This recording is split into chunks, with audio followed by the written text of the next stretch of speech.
I, 25F, have a complicated family situation that recently blew up. My dad passed away last month and left me his entire estate, including a college fund he had set up for me years ago.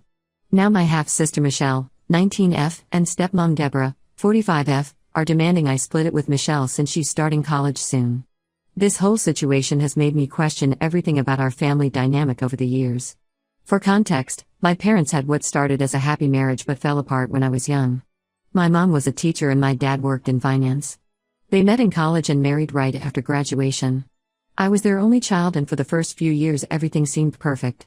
But when I was 5, they divorced after my mom discovered dad had been having an affair with Deborah, who worked as his administrative assistant at the time. The divorce was messy. My mom was devastated but never spoke badly about dad to me. She got primary custody while dad got weekend visits. Even through the divorce drama, dad remained very involved in my life. He never missed a weekend visit, came to every school event, and called me every night before bed. Looking back, I think he overcompensated because he felt guilty about the affair. Dad married Deborah when I was 7, just a few months after the divorce was finalized. I remember being confused and upset about having to spend weekends at their new house instead of dad's old apartment where I had my own room. Deborah tried to play happy stepmother at first, decorating a room for me and buying me toys. But there was always tension beneath the surface. Things got more complicated when Michelle was born 2 years later. Deborah's attitude toward me changed almost immediately. She became cold and distant, making snide comments about how I was spoiled by both my parents. She would say things like I expected special treatment because I was the first child or that I was manipulative for wanting one-on-one time with dad. The dynamic only got worse as we grew up. Every time dad did something special for me, buying me a car for my 16th birthday, taking me on college visits, attending my soccer tournaments, Deborah would complain that he wasn't being fair to Michelle. She seemed to view everything as a competition between us sisters.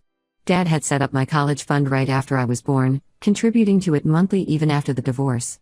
It was always meant to be my education fund. Deborah knew about it from the beginning of their marriage but constantly pushed Dad to split it between Michelle and me once Michelle came along. Dad refused, explaining that he and Deborah would save separately for Michelle's education since they had joint finances. I worked really hard in high school, partially motivated by wanting to make Dad proud but also because I knew college was expensive even with the fund.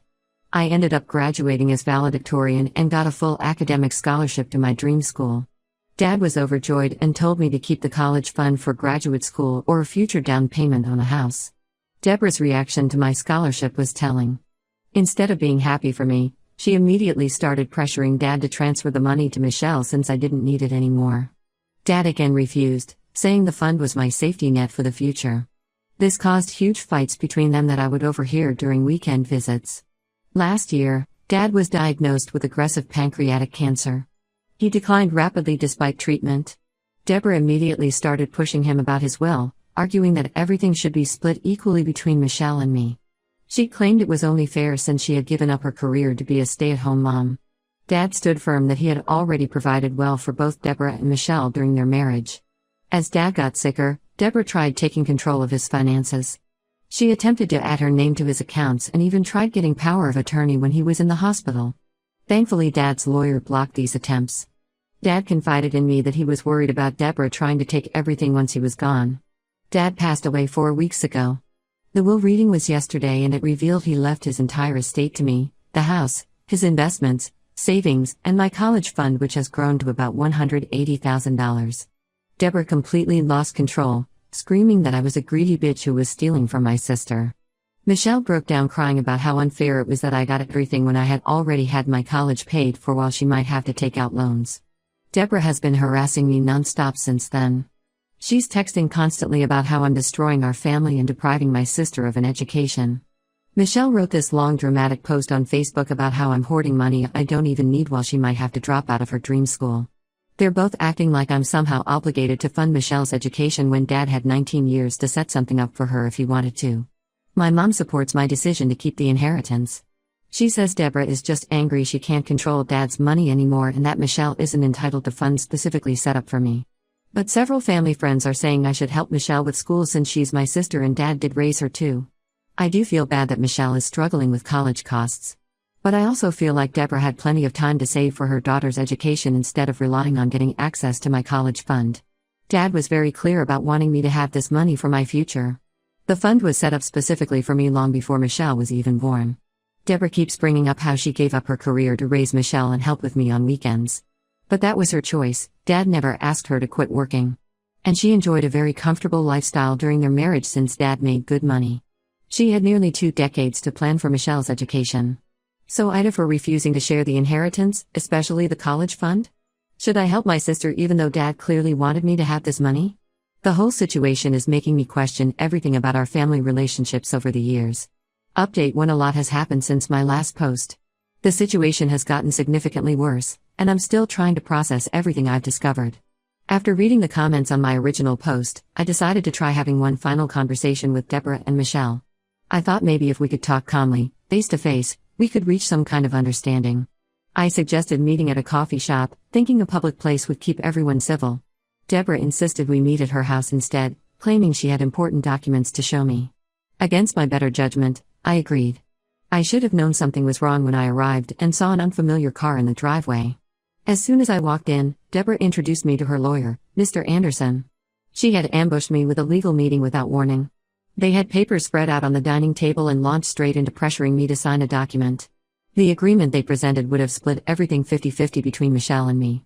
Mr. Anderson kept emphasizing how this was the fair solution and how it would keep peace in the family. When I said I needed my own lawyer to review any agreements, he got very pushy.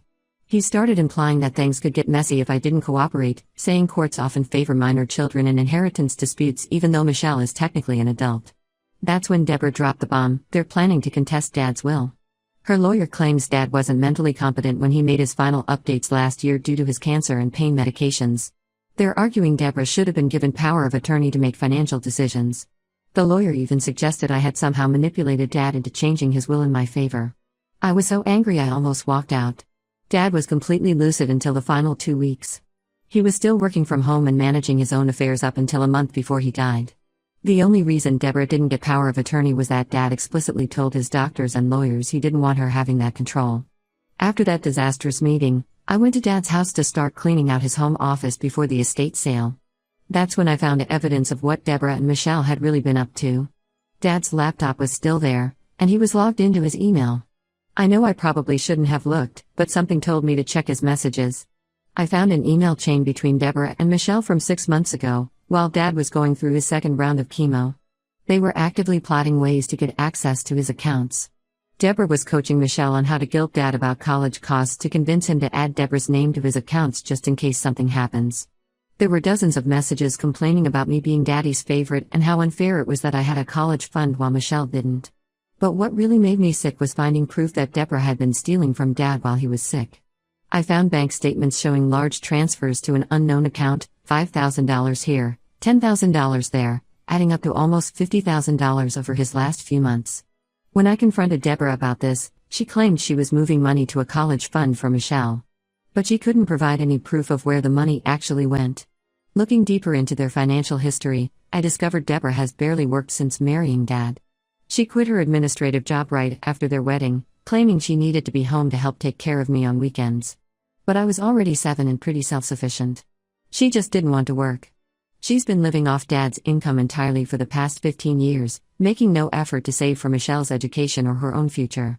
Michelle is still waging her social media campaign against me. Her latest posts claim I prevented her from visiting Dad in the hospital during his final days. The truth is Michelle chose not to visit because she was too busy with her new boyfriend. She only came once, stayed for 15 minutes, then left because she had concert tickets that night. Now she's rewriting history to make herself look better. She's also spreading lies about me manipulating Dad into changing his will. Several of my cousins have messaged me saying they can't believe I would take advantage of a dying man. They weren't around during Dad's illness. I was the one driving him to chemotherapy appointments and staying overnight at the hospital while Deborah and Michelle carried on with their normal lives. But they're believing Michelle's version of events. I hired my own lawyer immediately after the ambush meeting. He says we have a strong case to defend the will.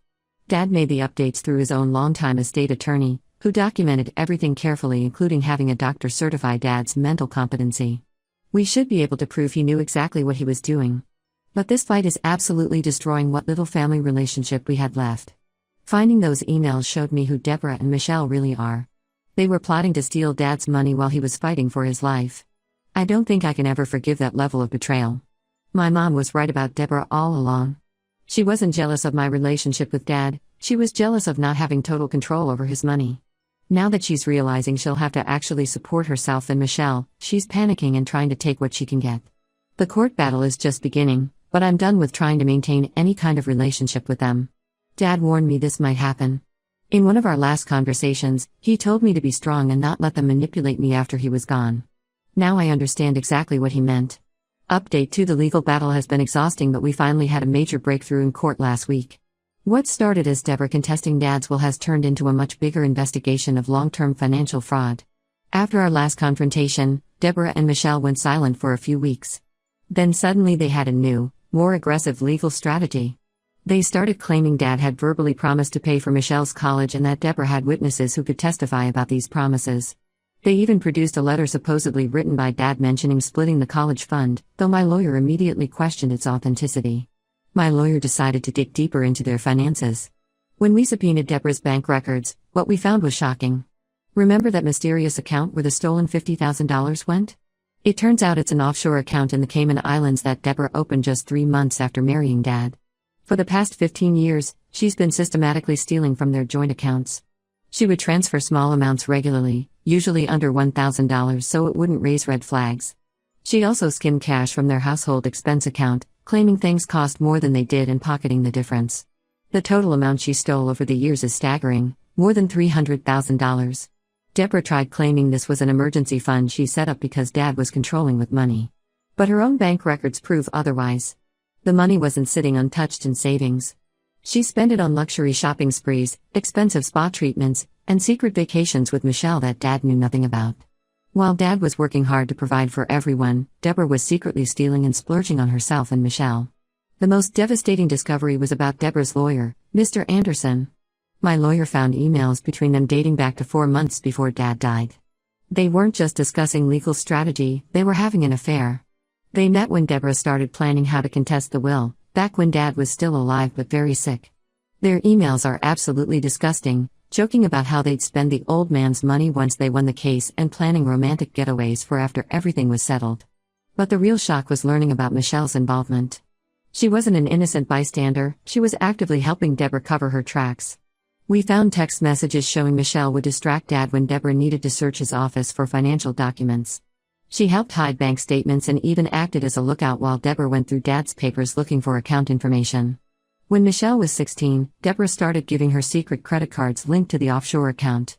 That's how Michelle bought the designer clothes and electronics she would show off on social media while claiming she had no money for college. She knew exactly what her mom was doing and helped hide it from Dad. When confronted with all this evidence in court, Deborah tried a new strategy. She claimed Dad had been emotionally abusive and controlling, saying she needed secret funds to protect herself and Michelle. She even tried saying Dad had threatened to leave them penniless if she ever left him. But I had years of family videos, photos, and texts showing how generous and loving Dad was with both of them. Deborah's own social media posts constantly bragged about the wonderful life Dad gave them. The judge saw right through their lies. Not only was the will challenge dismissed, but the judge referred Deborah's case to the district attorney for possible criminal fraud charges. The court also froze what's left of the offshore account and ordered a full forensic accounting of all their finances. Michelle had a complete meltdown in court when the ruling was announced. She started screaming that I had ruined everything and that she was entitled to Dad's money because she was his real family while I was just his part-time kid. The judge had to threaten her with contempt before she would calm down. The truth is finally out, but it's heartbreaking to realize how deep their deception went. While Dad was fighting cancer and trying to make sure everyone would be taken care of after he died, his own wife and daughter were stealing from him and planning to take everything. I feel sick thinking about all the times Michelle complained about not having money for college while she was secretly spending thousands from Deborah's hidden account. My lawyer says we might be able to recover some of the stolen money, but Deborah has already spent most of it. She's facing possible criminal charges, and her lawyer boyfriend has mysteriously disappeared now that everything's been exposed. I doubt we'll ever see a penny of what they took from Dad. I keep thinking about all those years Deborah spent manipulating situations and playing the victim while systematically stealing from our family. She wasn't just a jealous stepmom, she was a calculating thief who used her own daughter to help steal from her dying husband. I'll never forgive either of them for that. Update 3: It's been half a year since my last update, and while the legal drama is mostly settled, the aftermath continues to unfold in unexpected ways. The criminal investigation into Deborah's theft is still ongoing. The forensic accountants found even more suspicious transactions dating back to the early years of her marriage to Dad. They discovered she had a second hidden account in Switzerland that she used for high-stakes gambling. Apparently, she would take regular shopping trips to Las Vegas that were actually gambling binges using stolen money. Deborah and Michelle were ordered to repay the stolen funds, but they claim they're completely broke now. They had to move out of their apartment because they couldn't afford rent. They're currently living with Deborah's sister in a small 2-bedroom condo. Deborah's sister initially defended them but changed her tune after Deborah tried opening credit cards in her name. Now she's giving them a deadline to move out. Michelle had to drop out of college after her first semester. She tried starting a GoFundMe claiming she was a victim of financial abuse, but it backfired when people found her old social media posts showing off expensive purchases. Someone even created a compilation video of all her luxury haul posts and vacations over the years, questioning where a supposedly broke college student got money for $500 shoes and first-class flights. The district attorney is considering pressing charges against Deborah for fraud and embezzlement. Her lawyer boyfriend dumped her as soon as the evidence of theft came to light. He's actually facing an ethics investigation from the State Bar Association for his role in helping her hide assets. Turns out he has a history of shady dealings with other clients too. I've had to block both Deborah and Michelle on every platform because they won't stop harassing me. They created fake accounts to comment on my work's social media, claiming I stole their inheritance. Michelle even showed up at my office once trying to make a scene, but security removed her.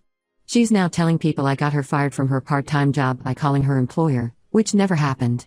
The family is completely divided. Most people now see Deborah and Michelle for who they really are, especially after the court evidence became public.